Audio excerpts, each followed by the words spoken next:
All right, so let's go to the ask us bro questions. We got from 1989. Do you guys think it's possible the Rockets trade CP3 following the reports of tension between him and Harden?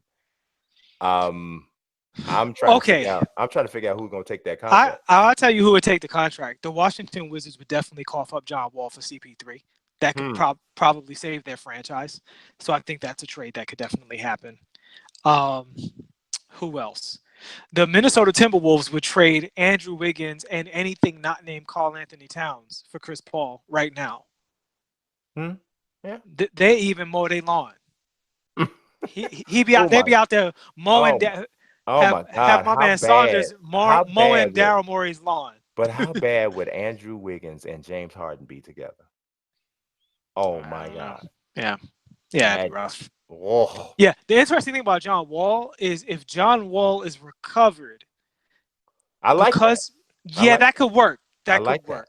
I like That that. could work. And he's coming from across the conference too. So, Yeah. That I interconference like. trade. But the Yeah. Andrew Wiggins one, I wouldn't do that. You just ask who would do Yeah. No. Yeah. I mean, whew. But with the Rockets do it. it is what I wondered about that one. That was oh. Yeah, I That's think. Yeah, I think the John, like you said, I think the John Wall thing could actually work yeah. That because could work. That might work. if because John Wall might be humbled getting traded. If he recovers fully, you got to check on his recovery But and then being he lands right in a title winning type of a situation. that's good because I think he's the kind of guy that D'Antoni's and Maury, they have the perfect culture for him. Yeah. Yeah. Yeah, and look, if they can make Gerald Green work, they can make him work. They can make Ooh, John Wall work. Gerald Green works as long as it's not the fourth quarter. That dude might be one of the worst I had to look up the numbers. He has to be one of the worst fourth quarter players in history. All right, we got one from another one from Mike. Mike says NBA starting five under 25. Woo, that's gonna be tough, Mike. The NBA starting five under 25 going into the 1920 season. Under that's 25. that's a good question. Yeah. Um, Well, D'Angelo Russell was definitely on mine. Um, Carl Anthony Towns is on mine. Um, how old is Joel Embiid? I think he's 25. So you have to go under, right? Under 25. Joel Embiid is 25. Just made 25. Yeah, so he don't count. He How old don't is count. Jokic? Yeah. Maybe. Jokic is 24. Definitely 24. Jokic. So Starting Jokic. Jokic. Jokic. Free. So Starting Jokic. I got Jokic, Carl Anthony Towns. Who was the first guy I said? You said D'Angelo Russell. D'Angelo Russell. Yeah, that D'Angelo Russell for sure. Uh mm, it's somebody really obvious that I'm missing. Yeah. Yeah, we doing this off the fly, so this ain't written in stone. We might come back with a better list Right, while the NBA finals ain't about to be decided. right. It's somebody. I don't know about him. I was about to say somebody, then I said, I don't know if I'm 100% there yet. Yeah, I guess I'd have to go back and say Jason Tatum. You know. So I would probably, even though I love D'Angelo Russell, Hmm. going forward, Oh no, I know De'Aaron Fox. I was just gonna say, going forward, I would Yeah. take De'Aaron Fox. Although I'd probably take D'Angelo Russell at two guard. Who's a better two guard? I like D'Angelo Russell better than Devin Booker right now. So I just put D'Angelo Russell at two. Um, Jokic is my starting center. Uh, I don't know if I definitely Carl Anthony Towns will be my other big man. If it's a starting five, how old is Kristaps? He's 20. Is he? Well, how old is Kristaps Porzingis? Oh, Uh, you know what? Luka Doncic. Luka yeah, Doncic is a small Doncic. forward. Yeah, Doncic. Doncic is Yeah, a small I'll forward. probably Yeah. take Doncic too. Yeah. Um, yeah, because Trey Young, I need to see him bulk up and play defense before I pick him over Fox. Fox is just he like literally does everything well right now. Like he looks like Yeah. he's gonna be, you know, really ridiculous.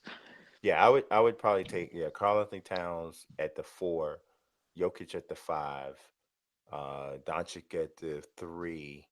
even though he's scared. Wait a minute. How old is Pascal Siakam? I don't care because I'm gonna put him on my team. So he ain't that good. If Pascal Siakam was that good, this series would be, you know, He's over. 25. He's 25 anyway. Yeah, so at 25 anyway. I would. How old is Giannis? Giannis. Hold up. How old is he? That might be the obvious one That you was might be the asking about. obvious one to I me. think he's 24. Yeah, he might be. In Uh, that case, I would switch Doncic to the 2 because he's definitely going to be on my team. if in that case, Doncic is not on my team. Period. Yeah, yeah. Giannis is No, I 24. would take Doncic Giannis is over. 24. He don't even. He turns 25 in December. Yeah, so Giannis is clearly the number one. But Giannis is the good, number good one guy. Lord, he's only 24 years old. This is Yeah, crazy. Giannis is the number one guy, and I'm putting Giannis at the 3, and I'm keeping D'Angelo Russell at the 2, and I got De'Aaron Fox at the point, and I got Karl Anthony Towns at the 4, and Jokic at the 5, and I'll play anybody. I would take that same team, except I'm trading out one of those point guards for Doncic. I don't know who. Yeah, I think that keeping those point guards makes me a better defensive team because Doncic can't guard a parked car. Yeah, but I mean, you got Giannis. Yeah, I mean that's fair. D'Lo's not a far enough ahead of Doncic defender. Although I did think his defense was decent in the playoffs. But yeah, that's still mine. Yeah, I'm still putting Doncic on my Doncic team. to me just. Oh, somebody said Donovan Mitchell. I forgot about Donovan Mitchell. Mm, I might, no, I might put. I don't know. I might take Donovan Mitchell over. No, I think I like D'Lo. I think I like D'Lo. D'Lo's nice. I D'Lo's think I real like nice, and D'Lo. he's getting better with every dribble. Yeah, I think I Like like D really, now. I think really getting good. I think I like D'Lo better. I think I'll stay with my team. Yeah, Cat's not a great defender, and Jokic isn't a great defender. So that would be the issue. But they're That all would young. Young yeah, players that usually would be the aren't. issue. Now I'm gonna tell you who I thought about taking because I'm looking at upside. I thought about taking Mitchell Robinson instead of See, now Jokic. here's the thing: if you were playing like a team to win, Yeah, like the team that wins to me is. See, I'm having a lot of trouble with De'Aaron Fox and D'Lo. Having a lot of trouble with that because they both are very good. I think De'Aaron. I don't know who has a better upside because D'Lo, his shooting could just keep going up. You know, yeah. and if his shooting keeps going up, I think De'Aaron has the better upside because De'Aaron also has a lead the league in steals type of a ceiling on defense. I don't think mhm. he's ever going to be a body up defender, but he's the type of defender who is so nasty and active in passing lanes that he literally obstructs an offense on the perimeter. Okay, if I was making a team to beat you, to like not you specifically, but Right like now to just beat that to team. win, Yeah. to not to win overall, I my team lineup would be um, D'Angelo Russell, Devin Booker, Giannis Antetokounmpo, Nikola Jokic, and Karl Anthony Towns. I think that team beats every other. No, I'm sorry, and Mitchell Robinson at the 5. Yeah. That team I think wins, even though there are individual better players. That Yes. if we were saying an all 24 and under team, or 24 and under team, then I think that's a different thing than picking a starting 5. Because if it was all 24 and under team, the older guys like Kristaps and people like that who are also big have an argument to be on the team. Whereas if we're talking about going forward, upside, and winning games, we already know if you surround Giannis with shooting, you're good to go. But if you put Giannis, Jokic, D'Angelo Russell, and Devin Booker on the same team, I mean, they probably win a championship right now against whoever you I put mean, out they there. could, man. They really could. Devin Booker, somebody I thought about.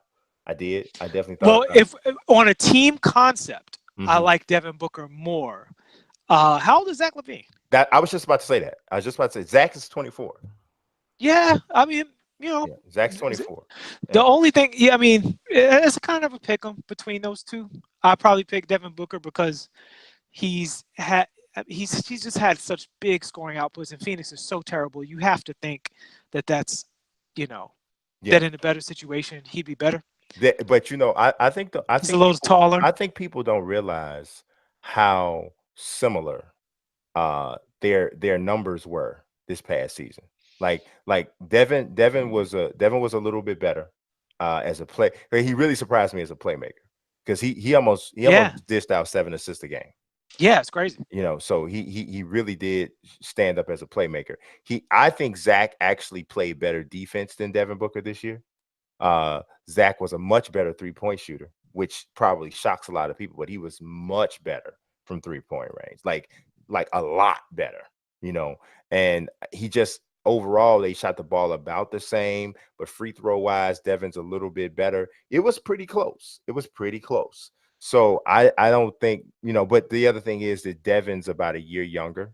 But then the other thing is that Zach's a better athlete. So I think it's It's pretty kind of a pick'em. close. It's kind of a It's kind pick'em. of pretty close, but yeah, I think that's an interesting question. I think it's an interesting That's question. a good question. That's a good one. I want to revisit that one Sure. as these guys continue to play. All right. So last question is from Mook Allen.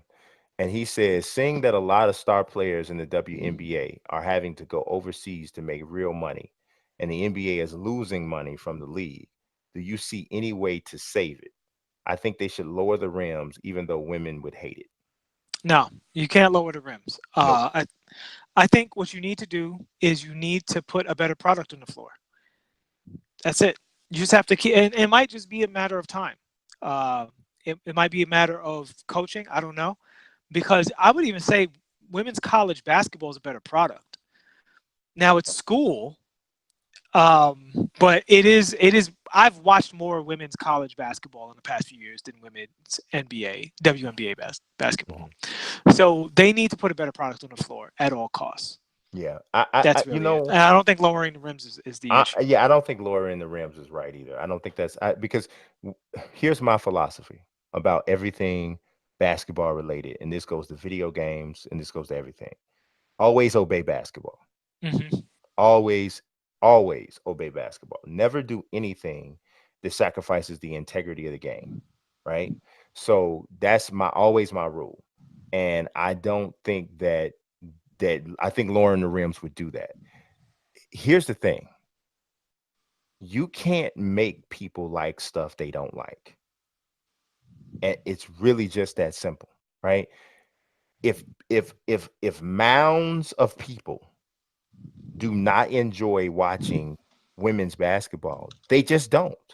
It doesn't mean there's something wrong with you or something wrong with the game or something wrong with the product. It doesn't mean any of that. It just means that people don't want to see it. It means people like seeing basketball that is played in a style that we haven't seen women play it in yet, which means they want to see people jumping, dunking regularly, and that kind of a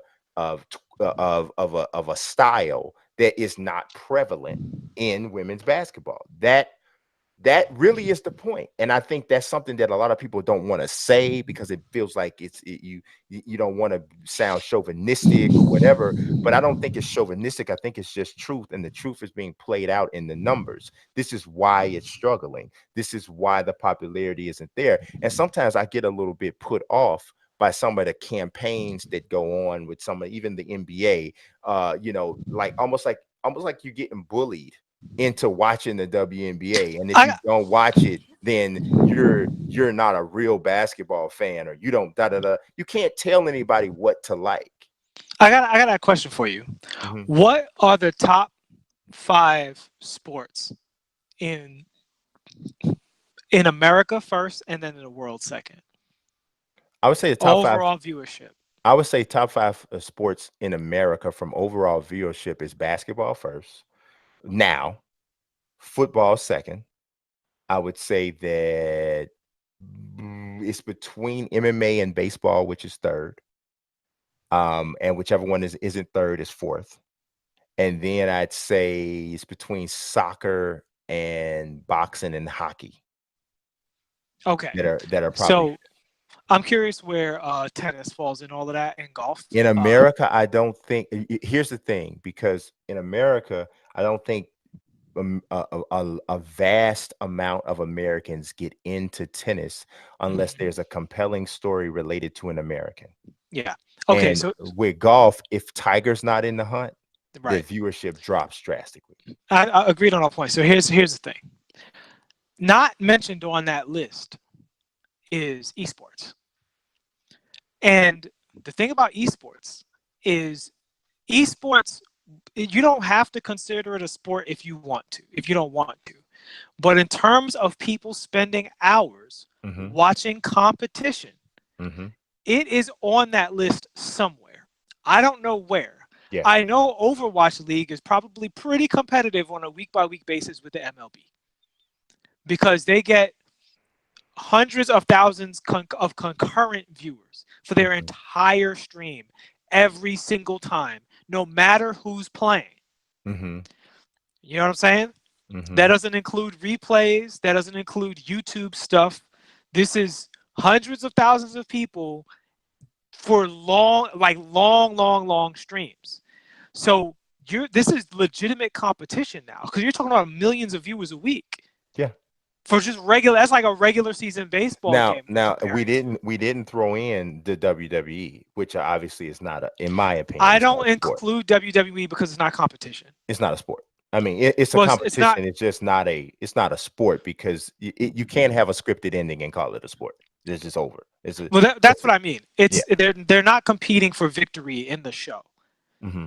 right? Right. They're No, they're they're they're not. they're They're competing competitive, for something else that is their own competition backstage type of which thing. is similar to way other forms of entertainment compete against each other, It is. It is. right? It's So it's like competing for ratings between two sitcoms. correct, it's not a competitive event.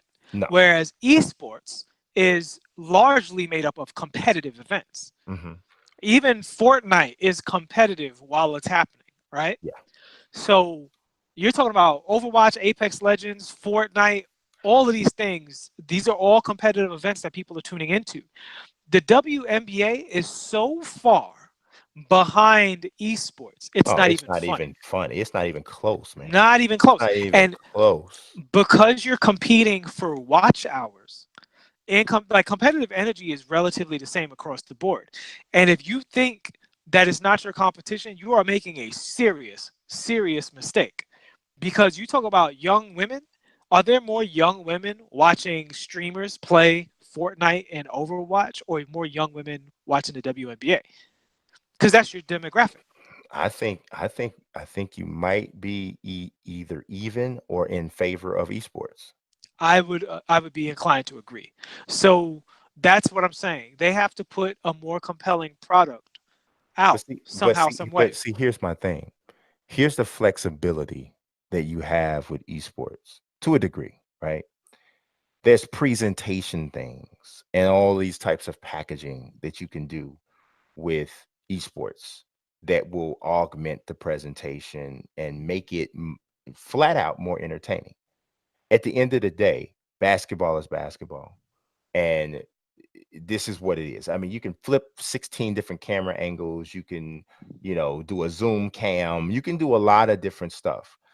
But if you look at it like, if you go on YouTube right now, right, and you look at the video that says 10 best dunks of NBA in the NBA in the 2018-19 season, and you look at how many views that has, then look up 10 best jump shots from the NBA season from the 2018-19 season. I almost promise you the dunk video has more views by a lot. And that might sound like an oversimplification of the concept, but it really isn't. People watch basketball to see people do things that 97% of the world could never imagine themselves doing. Now, here's a truth point: 97% of the world can't do what the girls are doing either, but Mm, they think they can.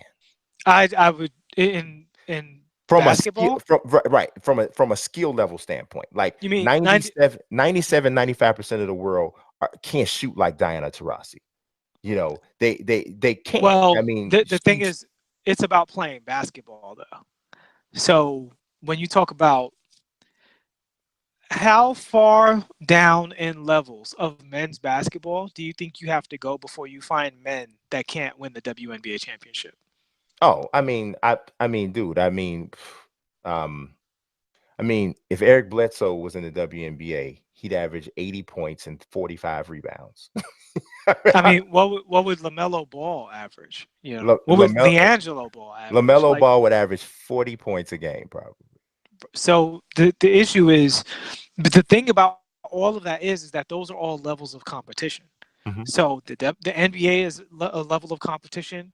When the world basketball stuff is happening, that's a level of competition. College is a level. Mm-hmm. High school is a level. AAU stuff is a level. Big Three is a level, Yeah. right? Mm-hmm. Because they're new, but they're probably doing better than WNBA at this point, right? I don't know. So Yeah, maybe. But so then again, they don't have the same level of expectations. right. But point being is how far down in levels do you go before you get to the WNBA? Because it is about levels of competition. Yeah, And see, so they're you know, competing. I want to call out something that somebody's saying. Like, so Jason Battles in the chat, he's saying that Cappy Pondexter will give Lamelo and LiAngelo buckets. What I think you're not acknowledging is the impact of size and strength 100%. when somebody Well, and when when somebody's this is guarding somebody, right? data. A This is team of not this 15-year-old boys. and this is not even about being a woman or anything. This if it was a guy, Cappy Pondexter's size. Okay, Cappy Pondexter is 5'9". Okay, and she's 36 years old. 5'9", 36 years old.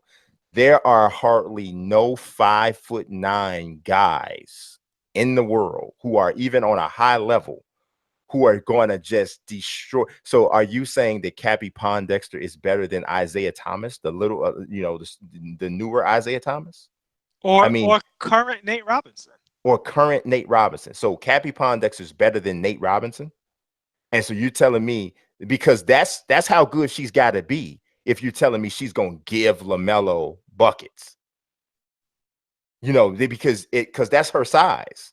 That's her size. She's 5'9", and so we I just feel like we sometimes we want to Well, dance here's the thing. Just to around. clarify, this isn't opinion. We have data on this, and this data is used to improve women's sports. So when women's college teams, there's several of them that practice with walk-ons from college campus, not Division 1, not Division 2, not Division 3, just guys who are going to class, and they have them come into scrimmage with them, just athletic guys, normal guys you see at the park, and they give them a run. And they've told you, like, you can literally find female professional coaches and basketball players saying this. Like, yeah, we practice with the guys on campus because at the end of the day, the fourth worst guys in basketball on the entire campus are better than the second worst female players we can get to practice with us.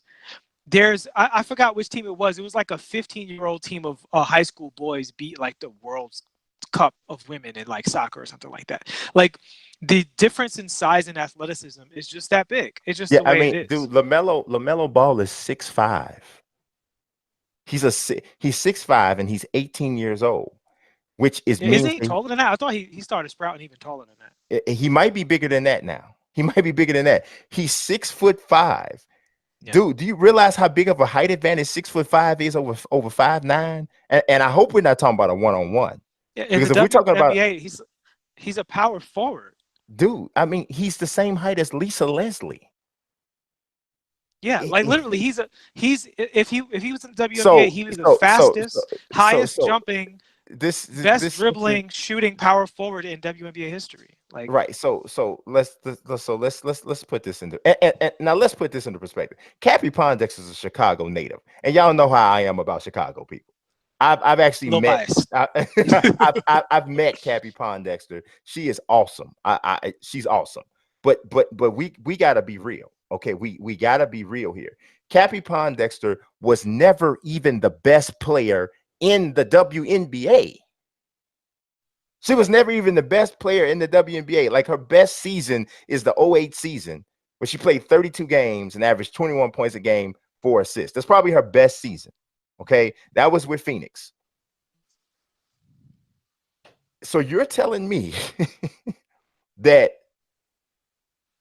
a top 15 player, not even a top 5, top 15 player in the WNBA is better than LaMelo Ball.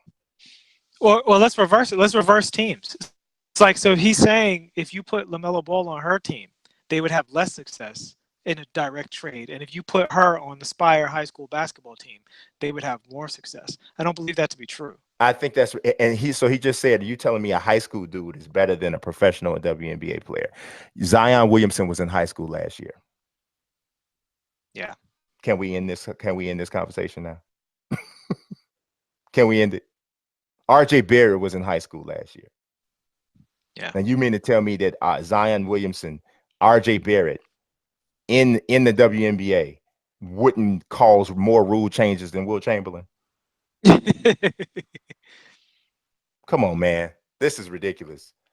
I don't know. You must you must have every lady in your family watching with you right now.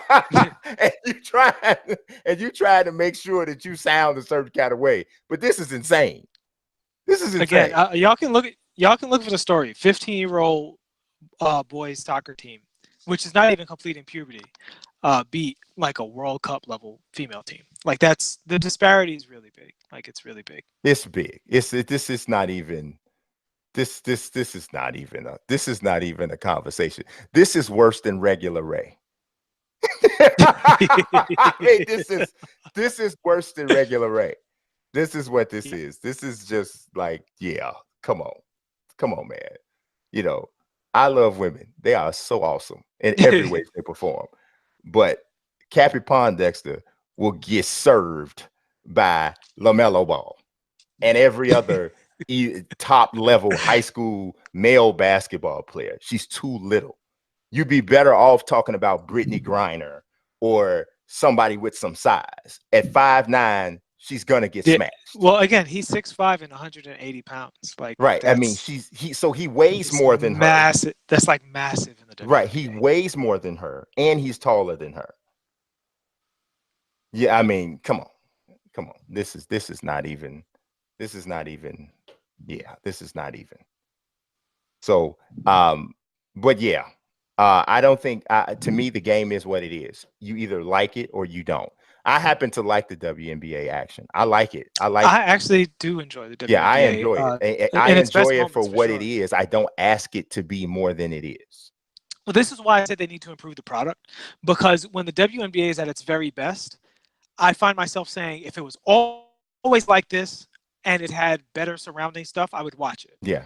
But there's other times you can watch WNBA games and be like, I can't watch this right now. Yeah, I mean, like I watch it and I appreciate it for what it is. I don't, but see, I'm a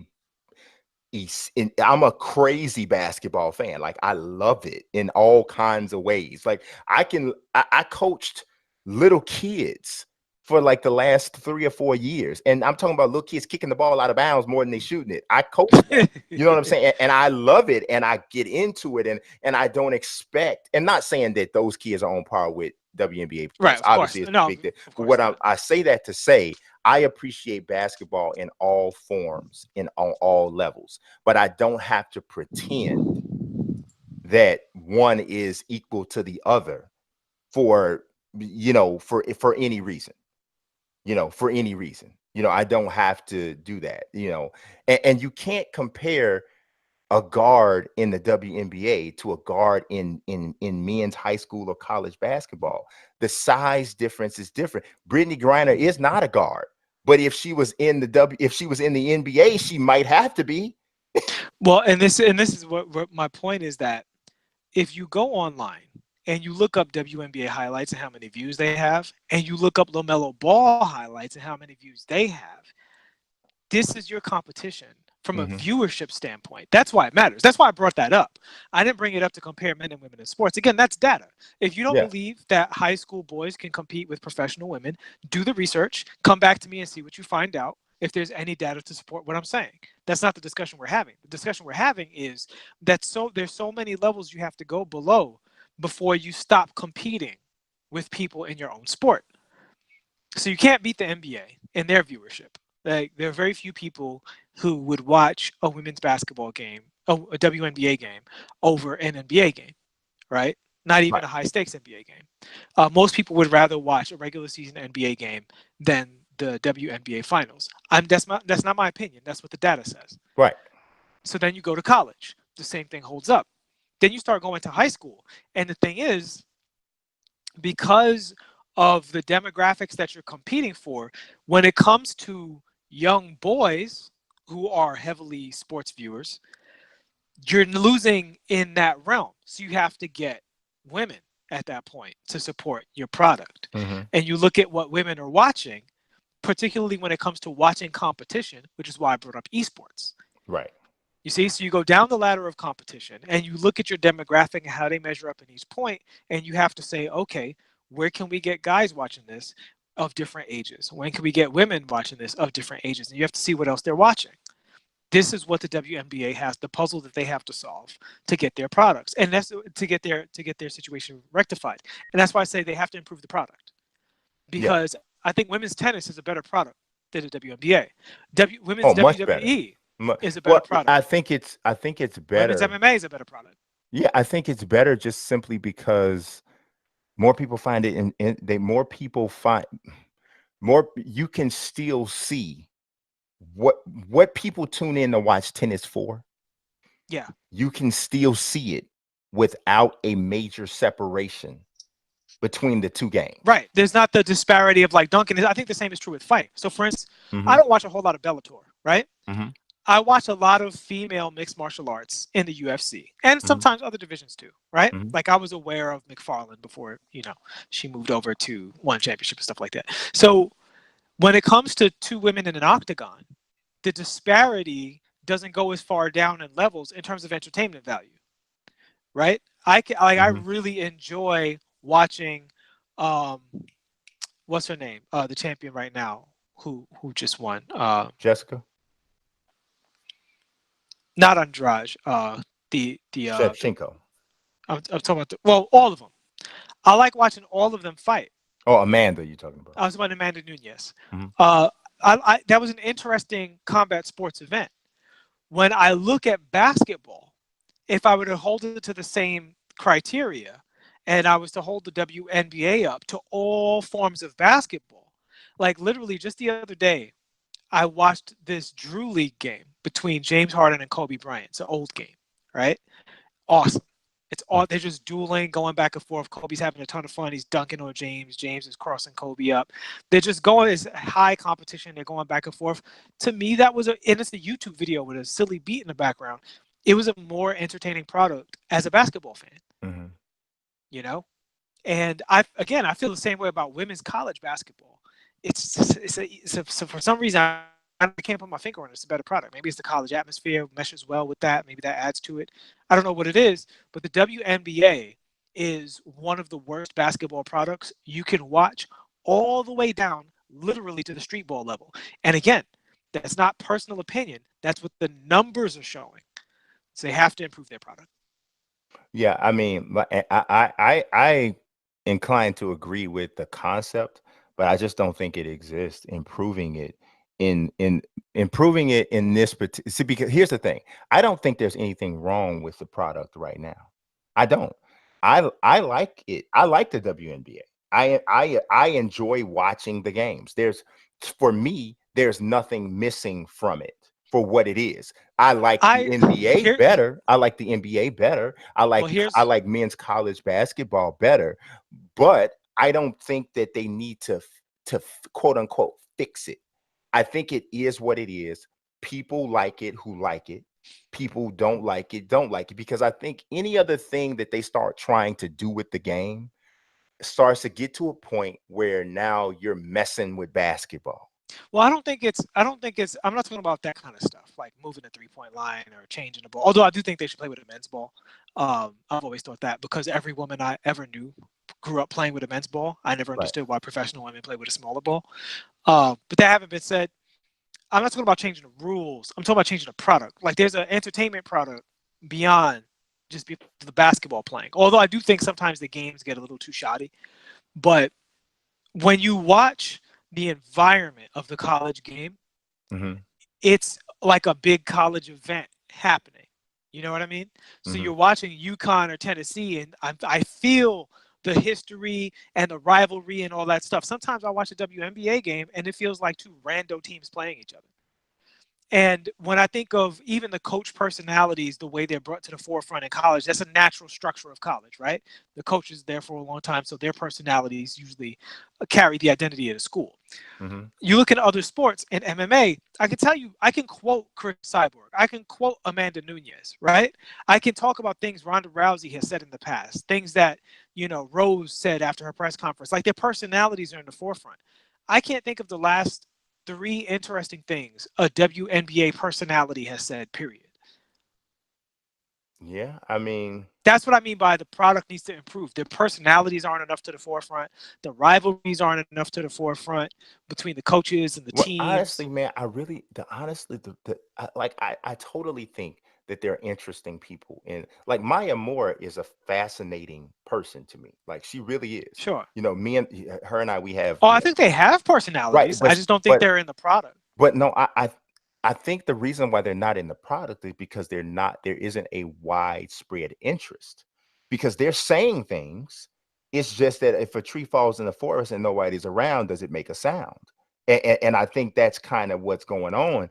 They're saying things, they're showing their personalities, but nobody's paying attention. I like Maya Moore, she and I have more in common probably than a ton of players in the NBA, a ton of them.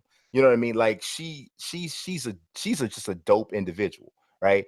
Um, I had a opportunity to speak to Tamika Catchings, and like, dude, the some of the stuff that she had to overcome. Her story is freaking amazing. It is. It's really amazing, but it's a WNBA story, and to be honest, people don't care, bro. They just don't care. And you can't make them care. You can't make them care. They don't. And I don't think that there's a way to necessarily do that. Like, because these stories are there. They're out there. It's just that the people like the game is the women's game is a very pure game. It's a very fundamental game in most cases, right? In most cases, there are some games, like you said, that can get a little ragged, and sometimes those games get ragged. I think it's because of the athleticism deficit, right? Because a lot of times there's a pass that a more athletic athlete will keep in bounds, keep the play moving. But in women's basketball, the athletes are shorter and less athletic in that way, in a natural athleticism play, so you don't see the same type of play. But that doesn't bother me. Like it doesn't. It like because I'm watching it because I know what I'm watching and I'm cool with it. You know what I mean? But I just don't think there's a lot of people that are cool with it. And I think that that's where that disconnect ends up coming in. So Yeah, I disagree. I mean, I don't disagree in the sense that I think you're wrong about that element of it. I do think that there are people who want it to be something that it's not, but I also think that the product itself, the presentation, the way the athletes are marketed in other areas, I don't think that they have a hold of it the way other female sports have a hold of it, the way other women's sports have a well, hold of see, it. I think that there's more money in those sports, and I think that that's why. You know what I'm saying? Like there's more money being invested in women's tennis. Well, I'm talking about even from a factor of looking at when you look at any sporting event, there's a part of you that goes, "Oh, that looks cool. Oh, that looks interesting." Hmm. Even if you're not into it, right? You go, "This is interesting," right? I don't feel like the WNBA has that right now. I don't think it looks interesting compared to other sporting events. Like for me, for what some of the coolest stuff that I see is I love just watching Maya Moore play. Her skill level is insane, and her smoothness on the court she's and y'all gonna laugh at me. Y'all y'all gonna laugh at me when I say this, but her game reminds me a lot of Ray Allen. Oh Like Lord. Well, I you know what though? I thought you was gonna say Derrick Rose, and no, I was no, just no, about to no. It's not close this possible. window. It's not possible. It's not. It's not. But her game reminds me a little bit of Ray Allen. She's so freaking smooth. right? Mhm. She's super smooth. Yeah. But Yeah, as an aside, watching that Harden versus Kobe game, I yeah. was just thinking, man, this guy thought Ray Allen is in this group. He's insane. Insane. Insane. I'm watching Kobe and James. Like, it's so high skilled. You should definitely watch the video. I know you hate both of them, but Oh, you should watch. I don't hate Kobe. I don't, and I do Listen, not we've hate been James we've been Harden. honest with our audience all show. Let's I not start the don't. lies I'm now. telling you, I explained it as well as I could in the last episode when we talking about Kobe and Pac. I don't hate either of them. I Uh, don't. you I said you said you feel Kobe's overrated, but you think he's top 10, and everybody else thinks he's top 10. no, I'm talking You about the have Kobe people. rated the No, same as everybody else. I don't. Because there's so many people that have Kobe. People are calling Kobe the GOAT. And I don't think it's No one credible. No one I don't credible. think it's people in our generation. I think it's the younger generation are saying that. Are That's you what talking about? So you saying because of YouTube comments, you hate it's you not think he's even overrated? it's not even just YouTube comments. It's stuff like the whole thing that went on during his retirement tour. I'm like, I am about to throw up here. I'm about to throw up. Like Kobe's a great player. Kobe's one of the greatest players, top 10 player, I would say. But y'all are going like, I mean, I know Mike didn't give nobody a chance to have this type of a farewell for him, but the farewell he got was like he was Mike. Well, no, I think the thing you underestimate with Kobe compared to other great players, particularly great guards, is Kobe is probably the greatest guard to ever play for 20 years. So Okay. that's the I, thing okay. is no Finally, no fight on that. right. And No fight. the result of that is you get the time that he spends, it actually counts for something, right? So the generation around our age and people older got to see him as a teenager come up and go through the trials and tribulations and become a champion and help really solidify Shaquille's place as a champion and reestablish the Lakers as a powerhouse in the early part of the career. And then another generation got to see him have a rivalry with the Boston Celtics, which they hadn't even heard about. I mean, they'd only heard about, right? They heard about Magic Johnson, Larry Bird, and the Celtics and the Lakers. And now they got to play not only in back-to-back finals, epic series, both of them, but with a game 7. And you hear these guys talk about the game 7. And I know people give Kobe a hard time about the shooting, but you hear Kendrick Perkins talk about it. He's like, nobody had nothing. Like, that's just the threshold of when you're in a game 7, everybody's tired, everybody's tight. It's just different than a regular basketball game, game 7 in the NBA finals. It doesn't happen a lot. And our teams being where they were, both having been to the finals previously, is even more different. So for him to get 18 rebounds is crazy and all that stuff. So you have those moments. And then he stuck around for longer. Like if he had retired at that point, maybe it would have been more like Mike. But then he stuck around and mentored a lot of these guys. You hear so many of these players. We underestimate how many of these relationships. Like that thing with him and James Harden, it was Kobe at the very end of his prime versus James Harden, like right as his prime is kind of like in full bloom. And you could just see the admiration. James Harden grew up with this guy, watching him on TV, meeting him at AAU circuits, now playing with him in the Drew League. It's kind of passing the torch. Kobe hit the game winner in that game, by the way. Like Kobe not giving it up to him and them going back and forth and James giving him buckets. And now James is an MVP years later. Like, and so James grew up with this and has him in the mind. So when these guys talk about it, that longevity actually happens. It's not just the number on paper, it's generations of people experiencing this product. And the oldest players we have that are still involved in the sport played against Kobe. And the youngest players that we have watched Kobe. He's the biggest bridge athlete in the game. And he had the benefit of Michael Jordan making basketball an international game. Michael Jordan and David Stern made basketball an international game.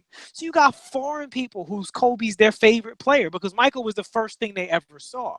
But when they actually started paying attention after Michael, they got Kobe now. And what did he give them? 5 championships. That's only one less than 6. So they're like, I'm sure the Michael thing was great, But I got the Kobe thing. If you talk about 5 versus 6, that's not enough of your argument of history to compete with what I actually experienced. You know what I'm saying? So I understand why you feel the way you feel, but I think you need to understand the way they feel and No, why it's such a I big difference. understand the way they feel because my father told me something a long time ago because he and I got into a conversation because I could not tell him that Oscar Robertson wasn't the greatest player to ever live. I couldn't. In his mind, there's never been anybody there was there in my father's mind there was never anybody that was better than Oscar Robertson. He, he lived his whole life almost minus 2 years in Chicago. So he saw the beginning of Mike's career, the end, the whole nine. And he would give Mike some credit, but it was never going to eclipse Oscar Robertson. And then one day I'm sitting down and I'm telling my father, I'm like, this about Mike, this about Mike. He said, listen, whoever you grew up watching is always going to be the greatest to you. And if it's close, you gonna always lean Sure, towards the person you if it's grew up close. watching. If How it's many close. championships And Oscar Robin got though? right, but like in his mind, he's looking at it from a single individual player, like, and he's not looking at championships like But that. this is where I go back to No, Kobe, and this is where I I think don't the think that Oscar Robinson's the same I player know as I Mike know what or you're saying, Kobe. but I think what happens though is there's people who have a case and people who don't have a case, right?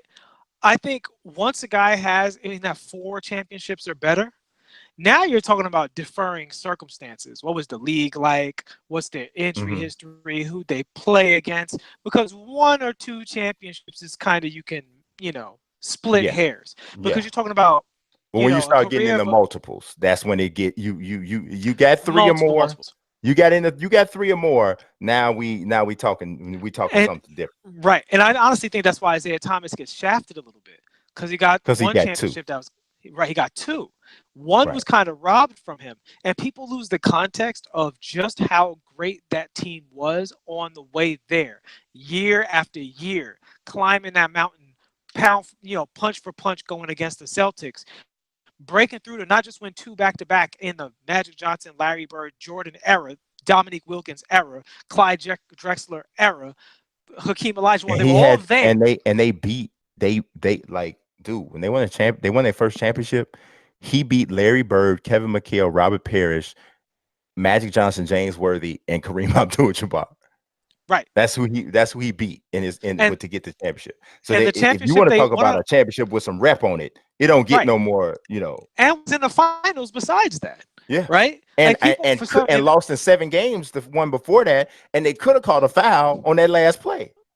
and that's why I said the one he got robbed, Yeah, right? They think they got robbed. So yeah. you're talking about a team that really should have won 3 out of 4 trips to the finals. That's a big difference, right? Mhm. So and that's why Isaiah is not talked about the way people who watch those teams feel he should be talked about, and the way he himself he's regarded amongst those great players as being one of the greats.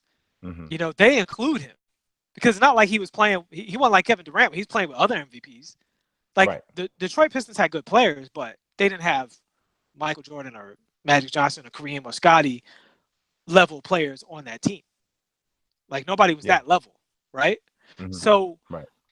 point being, if somebody was to say Isaiah Thomas is the greatest point guard of all time, I'm going to disagree, but I understand their case. Oscar Robinson, you don't have a case. Like it's okay for you to lean on nostalgia, but there's a line where it's like, no, these nostalgic people are having a good argument. These nostalgic people are just picking their favorite stuff. Yeah. Well, And see, I with think Kobe, what I always say about Kobe, I disagree. Me and Kobe are almost exactly the same age. So I watched all of it point by point right. from the high school days, right? So you're talking about if anybody would be biased, I would be biased. But I saw Mike. I saw him compete against Kobe. I saw the whole thing. I think Mike was a better player. But the people who like Kobe more, Kobe's a great enough player that they have a reason to feel that way. So when you say he's overrated, I'm like, what? Here's my and And here's you let say me Ray explain Allen, that. you take Ray Let Allen. me I'm like, he's so such an inferior player. let me explain both points, right? Okay. The reason why I say that Kobe is overrated is because I think people consider him among the top 5, top 3. There are people who do. Like this generation, they feel that way. Many of them feel that way. They will tell you, I have been told in print and in person that I like Kobe. I take Kobe over Mike. I take Kobe over Mike every day. Dwight Howard literally just said, now, it's Dwight Howard, but he just said this. He did everything that Mike did and he did it better. Literally, he just said this, right? When we're talking about people making those types of statements and the amount of people that are saying this it's increasing as the generations grows on, right? Because of that, I would say he's overrated But because there are so these people who are rating him as a top 2, 3, 4 so player. here's the thing. Here's what I would say to that. Mm-hmm. There's a term called negativity cognitive bias. Mm-hmm. This means you pay attention to the negative, right? No, I am there very We have familiar with it. we have an audience that I'm reaching out to here. I think because you're a Chicago guy and a Mike fan. No, No, it's let me not. finish. That's Let me not it. finish. I think you care what these people think. Like, and again, Michael Jordan is my favorite all-time player. Mm-hmm. So, and as a personality, I probably like Kobe more.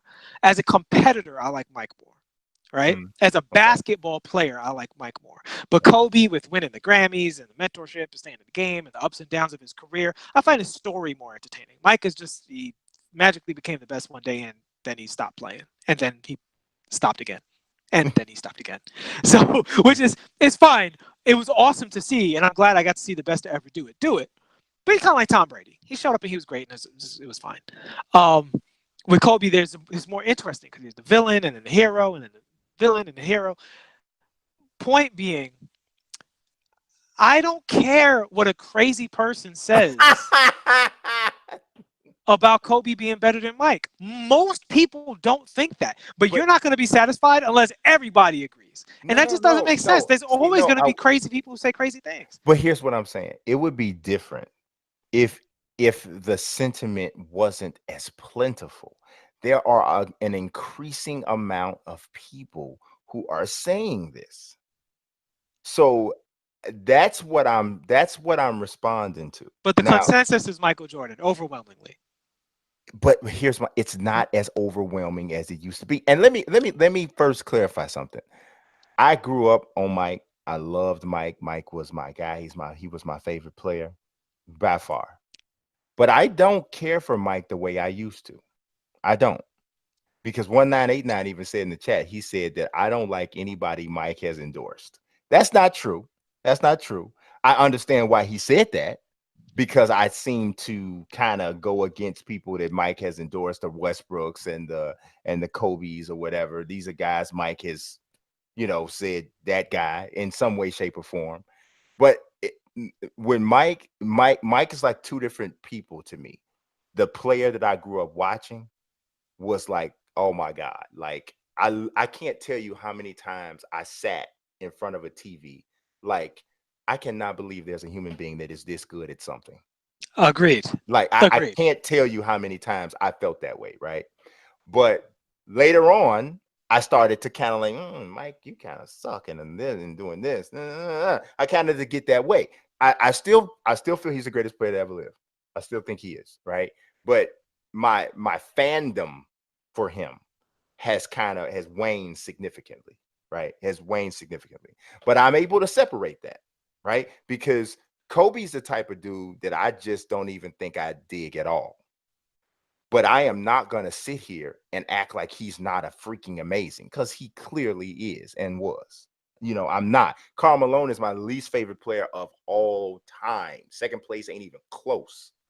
But I'm not going to tell you he's not one of the See, greatest well, power forwards to ever live. here's the issue with Karl Malone, though.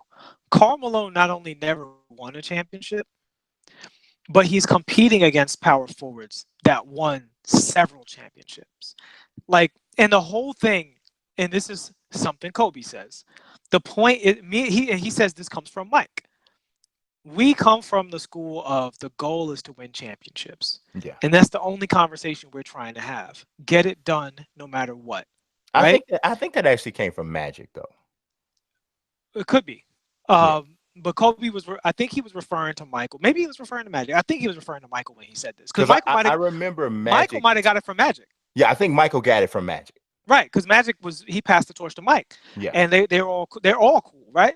yeah, So Kobe was saying it's about winning championships, about getting that done, and I don't want to hear your excuses about why you didn't get it done.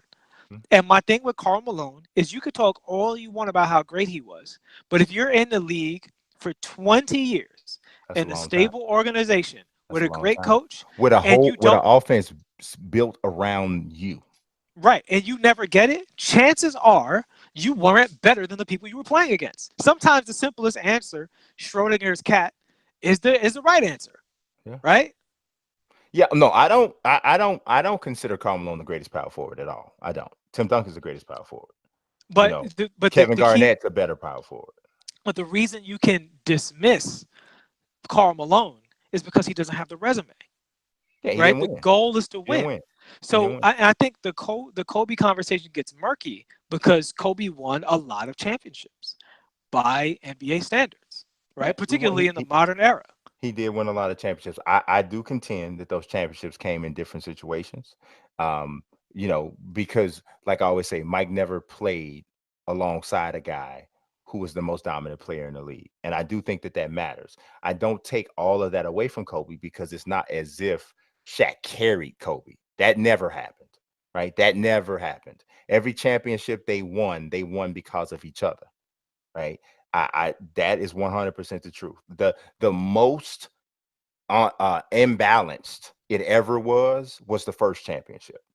But then after that, it was 1A, 1A, as equal of a duo that you will ever see Well, and for that's the that's next why they two. were special because they were a lot of people argued the best two players in the league at during their reign.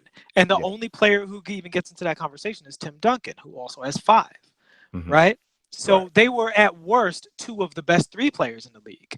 And the Yeah. thing is, they had I Derek think Fisher they at were the starting point best. guard. I think So they were the clearly. I think clearly they were the best. I mean, you can get a decent argument from from Wade, from Wade people, but I think they were the best two guard and best well, center in the league. But let me explain the other part of it because I said I was going to explain two things sure. because you brought up that and then you were brought up about taking Ray Allen. I am not saying that Ray Allen was a better player overall. Like you made another reference earlier today about when we were talking about, I think it was about the top 5 players on a team. Are you talking about a team to win, or are Right. you talking about a just five starting five? I I wouldn't say that Ray Allen's a better player than Kobe. What I would say is on a team, especially with Shaq and the other guys around, I would have taken that that version of Ray Allen over Kobe because I just feel that it is a better fit, and I feel like they win just as many championships, and perhaps they don't break up because I don't think that Ray ever makes like who's the weakest minded person, but the person with the weakest mind between Shaq and Kobe easily is Shaq. Hmm. Easy, easy, right? But sometimes having a person who is quietly strong next to a big person who is outwardly strong but weak on the inside has it fuses together better. To me, Kobe is the type of dude that highlighted all of Shaq's insecurities and his deficiencies because of his relentlessness and his doggedness, the way he is. He can't turn it off. And being young only personified that, only augmented it. Okay, so I have two issues with this. Number one, Shaq left every team he was on, right? So blaming Kobe for Shaq leaving Well, he because got Shaq was jealous of no, his no, young no. guard Well, being good. I That's think a tendency with Shaq. That here's the thing. Shaq says this. no, Shaq says this. Like I Shaq totally admits to this. I So totally agree. He so is here it's more on Shaq because of But here's His the other side weakness. of this. Here's the more important side. Nothing about Ray Allen's career suggests that he can win 3 championships in a row, beating Tim Duncan and at that time the Chris Webber Sacramento Kings. Like no, I and the Utah Jazz. Like I nothing about his think career suggests that he's that great. no, I don't know why you would say that if you're also mentioning considering the fact that he be playing next to Shaq with Derek Fisher and But with but this because team he surrounds him. at that time, again, they weren't playing 5 out, 4 out, 1 in at that time. That wasn't the style of play in the league. The only team playing like that was the Sacramento Kings. They were literally inventing it on the spot. People talk about they playing like a more European form of Rick basketball. Adelman, yeah, Is Adelman, this yeah. right? Adelman's reinventing the game, right? Like you had these offensive coaches over the years: Don Nelson, Rick Adelman. Now we have Mike And it's so D'Antoni. crazy he didn't play that style at all. He didn't even attempt it with Portland. Yeah. So, but that was a new thing back then. The thinking was you play the game a certain way. And so it's not like putting Ray Allen on that team would have meant that now you just get this many more threes because they didn't even use Kobe that way. And it wasn't because Kobe couldn't hit shots. It was because they just didn't play that way. Like I said, if you watch the games, you literally see Robert Horry for no reason just running into the paint. He would never do that today. He No, was a no, three-point shooter. no, I Rick don't, and I'm Fox, not, why are you running into the paint? and I'm Because not that's just how honing, we play right now. I'm not honing in only on Ray's ability as a 3-point shooter, because yes, he was a great 3-point shooter, and yes, he was a better shooter than Kobe. Yeah, But Ray could attack the basket as well. but not as well as Kobe. No, no, no, of course not. That was what they used to beat these great teams is Kobe getting free throws constantly. I mean, frankly, Kobe demoralizing the opponent was a big deal too. That was a mental. A lot of players who played against him talk about this. It was a mental struggle to play against Kobe Bryant. Like literally, I mean, you can look up footage of guys saying this. But I believe I believe also that it is a bit of a mental struggle to play with Kobe at times because of how unrelenting he is. I think it is a double-edged sword. but that's not a bad. That's not always a bad thing, though. I I I, I wouldn't say that it's a bad thing. No, and see, this is not. I think y'all are taking this as a slight of some sort to Kobe, but it's more of how highly I think of Ray Allen. I think you think too highly of Ray Allen. No, seriously, I really do. Like Ray Allen lost to Allen Iverson that year, and Allen Iverson was playing with a bunch of Charles Oakleys. Like he had little Charles Oakley, medium Charles Oakley, big Charles Oakley, and Allen, and he beat them. Like here's the thing. I don't think in any way, shape, or form, if you switch Kobe, like there's no point in their career where Ray Allen's team wouldn't have taken that trade, right? No point in their career where the team that had Ray Allen, if they were offered Kobe Bryant, they would be like, "What else you need? Who else you want?" I don't know about that. I don't know Oh, about that. 100%. That's number one. Number two, if you put Kobe Bryant on that Milwaukee Bucks team with Glenn Robinson and Sam Cassell, there's no way the 76ers get past that team. Literally, and here's the thing.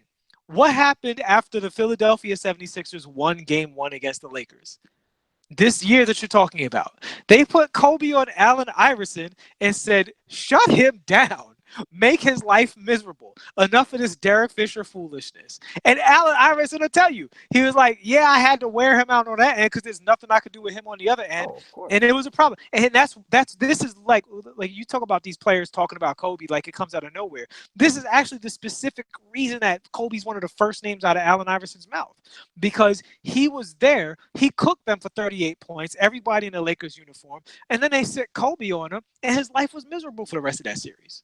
I don't know about miserable. I don't know about miserable. I mean, I give Kobe all the credit in the world for always stepping up to take the toughest defensive assignment, for And always doing that. Point being, in direct always. comparison to Ray Allen, you can't put Ray in that situation and get the same result. I don't trust Ray Allen in a series against Bruce Bowen. I do. I don't. I because don't. he's gonna is gonna happen in different ways. But that's a tough cover for Bruce Bowen in a different kind of way. It's a tough cover in a different kind of way. It just is. I mean, so okay, so in that first game, yeah, Iverson, He lit him he up. he put 48 on the 48. Lakers 48. in the first game.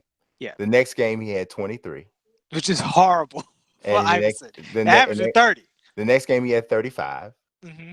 Then the What was next his game percentage on that 35? is 40%. He Yeah. was 40. He was just under 44% in the first game. Which is And pretty solid. It's yes, okay for him. for him that's solid. And then he had 35, and then he had 37. Mm-hmm. So he still did his thing. He did. He still did his thing. I don't think that did Kobe make it tougher for him? Probably. That's Probably. all he had to do. And Yeah. I think, but again, we're talking about the same year that Allen Iverson beat Ray Allen. That's my point. Is Yeah. you didn't George Karl didn't have the option of saying, you know what, Ray, Here, you make Allen Iverson's life miserable, and here's the what I rest of can us see. will outscore the rest of that team. Here's what I can see. Here's what I can see. Because I am not above concession in things. Here's what I will concede. I will concede that um that I totally get why y'all would say that's crazy or what have you. I totally get that. But what I what I still maintain is that I still, You know what I'm laughing at. You know what I'm laughing at. That's funny. what's that? When he said Brian sound like a used car salesman. What else is that? Well, your boy 1989. Long time ambassador for the show. I still maintain that for the reasons that I have outlined over what we talking about almost a month now, I still like Ray Allen in that spot. I understand that. I'm just I saying you still like have Ray no Allen in evidence that to spot. support it. Like I just okay. Here's another thing I will concede. Much of what I am pointing to is an intangible. sure. Now here's a quick question for you. How many times has Kobe Bryant been in the NBA Finals? A whole freaking lot. What is it? 8? No, 7. Should be 7. Yeah, that's a lot of finals. That's a lot of finals. Especially when you're dealing with Tim Duncan, Dirk Nowitzki, Kevin Durant, See, and 1989, I think he's funny Chris because Webber. he's talking about what does the FPVR say. You already know Kobe's got like the first or second highest FPVR on all of everybody on the FPVR. Everybody, like I think it's like Mike. I think it's like Mike, Kareem, Kobe, and Dirk or something crazy. It's something like that. It's just I will give y'all the regular Ray. I will give it to y'all. I still know why I say what I say. I Right. get it. I get it. I totally get it. Because here's my thing with the Again, regular rate thing. let me quote my father one more time. No Please. problem. No problem. I love when you do. No problem. No problem. No problem. That's a quote. No problem. No problem. No problem. But here my thing is mainly Ray Allen in the playoffs is, I mean, not that he was there a whole lot compared to Kobe, but man, Kobe in the playoffs is like, you look at a guy like James Harden who always gets worse in the playoffs, and Kobe was always better in the playoffs. Except for the first finals, but mostly yes. But you can make the argument that wasn't full Kobe yet. He's hurt too. Yeah, but now if that was real Kobe, it wouldn't have mattered. I mean, maybe he's super young. I mean, That was Froby. That was Froby. Yeah. So, I mean, he was Froby after that too. But yeah, but no, this was still NBA like, courtside on Nintendo 64. think about this for a Kobe. second. What was he? 21 years old? Yeah, 20? something like that. That's why I said I give him a pass on that. I give him a pass because he only averaged like 16 points a game in the finals against the Pacers. It was something like that. But I give him a pass on that because he was so young, so young. To me, and he got his ankle turned. Yeah, to me, the ones after that, and also the Lakers were they had such a good matchup versus I think that's one of the most overstated things in history is all the Shaq's Finals MVPs, because all of the big man competition was in the Western Conference. When they played against the Eastern Conference teams, he was going up against guys that you know don't even get a my team card. Oh, no, everyone gets a my team card. Greg Oden has a pink diamond, so I don't know what you're talking about. I have a Granville Waiters diamond. But okay, guys, we have gone into overtime right now. Yes. Yeah, So yeah, yeah. This was fun.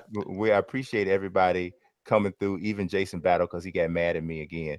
Jason Battle, if we ever meet, I'm gonna give you a hug. And I'm gonna squeeze you until you stop fighting the hug. You say it's not your fault. It's not you, it's me. It's not you, it's me. But I appreciate you guys watching as always. Books you want to? Oh, you had books. You had something that you wanted to say. Oh, yeah, yeah, definitely. So guys, as the sports gaming season rolls in, we will be covering all of the sports gaming news that comes out, especially as Madden and NBA 2K roll out. We're going to be talking about their press releases and their features and all that. It's going to be a regular feature on the show. So if you guys want to discuss those things as they happen, if a feature sounds awesome or if it sounds trash, if something pisses you off or makes you real happy about what's coming out, be prepared to hop on here and let us know, and we'll be covering all of that stuff. Not always on the actual show. If something really pops off and is interesting, like doing A3, we might just hop on here and get into it right away if we have the time and opportunity. Sounds good. I'm all down with it. I'm all there. I am sweating like a slave over here, y'all. So and y'all can't see it because my hat and this headset is on. I'm hotter than anybody wants to be. So I'm gonna let you guys go. I appreciate y'all watching as always. God bless and peace.